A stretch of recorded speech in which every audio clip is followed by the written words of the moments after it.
Per l'amica Monica ci chiamava da Castellammare, salutava per me, ti ringrazio, per l'intero staff, per il nostro Capotoni e per l'intera sua famiglia. Ciao Monica! Per te la voce è quella di Mirko Pastore con Ti ha fulminato il cuore.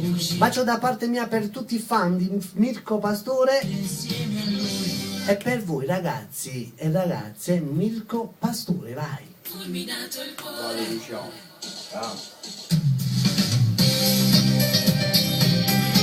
Vale, Luciano. Salutiamo per Luciano su questa canzone. Ciao Luciano, da parte di tutto lo staff di Radio Onda Verde.